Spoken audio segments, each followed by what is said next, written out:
¿Qué tal amigos? ¿Cómo les va? Buen día. Estaba pensando en lo siguiente, a ver qué les parece.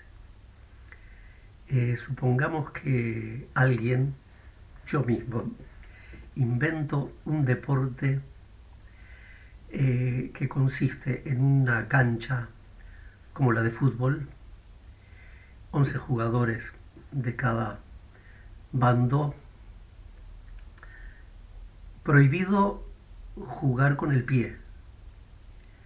Se trata de llegar al arco contrario usando solo las manos y la cabeza. De eso se trata. Y entonces después yo promuevo que ese deporte se llame fútbol.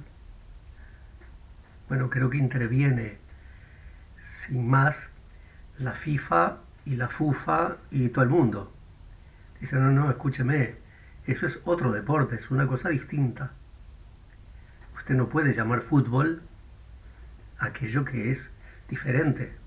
Fútbol es de pie. Si es foot, es pie. Entonces, ¿por qué les digo esto?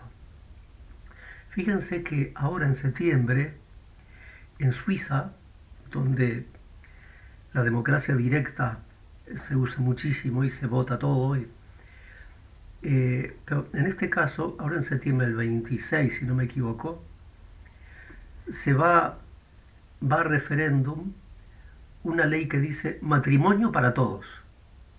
¿Qué quiere decir esto? Pues ya estaba aprobado el matrimonio homosexual. Quiere decir que cualquier tipo de unión se puede llamar matrimonio, con todos sus derechos, con todo bien. ¿Por qué hay ese empeño en llamarle a lo que no es matrimonio, llamarle matrimonio? Ah, en el catecismo este que les mandé, nos queremos casar como Dios manda. La pregunta es, ¿y si dos hombres o dos mujeres se aman y quieren compartir su existencia, no pueden también formar un matrimonio? Después de haber explicado ayer que el matrimonio es un invento de Dios, desde la creación. Y bueno, entonces la respuesta a esta pregunta es, una unión de esa clase no es un matrimonio. Lo dice la misma palabra. Matrimonio viene del latín mater, que significa madre, y munus, que quiere decir oficio, papel. Por eso hablar de matrimonio es referencia esencial a la maternidad y reclama que sea contraído por un hombre y una mujer. De esto se trata. Es tan sencillo como eso.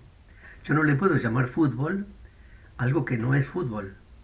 No le puedo llamar matrimonio a una unión que está cerrada, por definición, a la maternidad.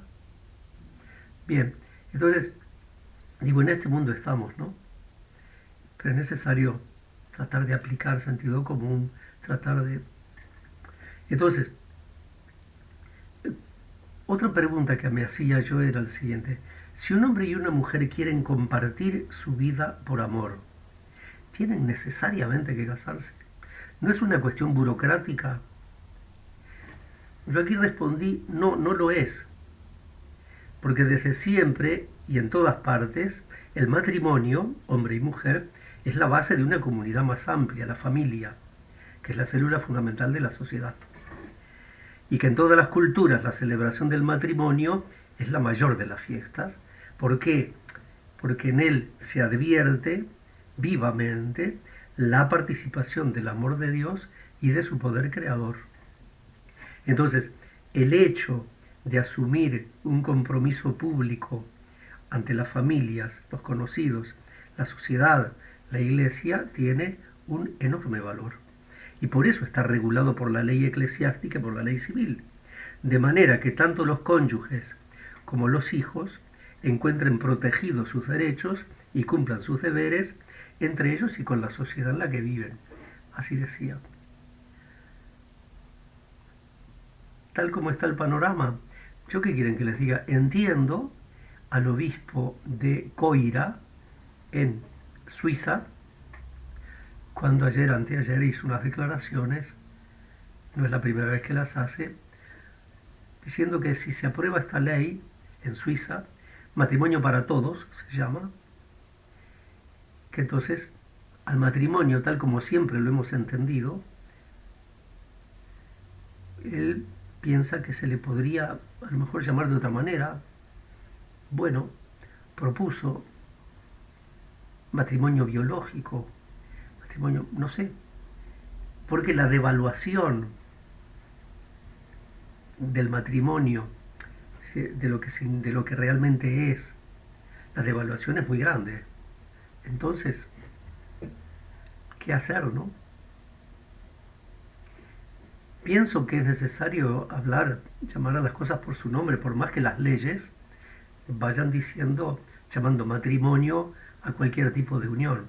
Dice, no, mira, respeto todo el valor, todos los valores que de hecho pueda tener la unión entre personas del mismo sexo.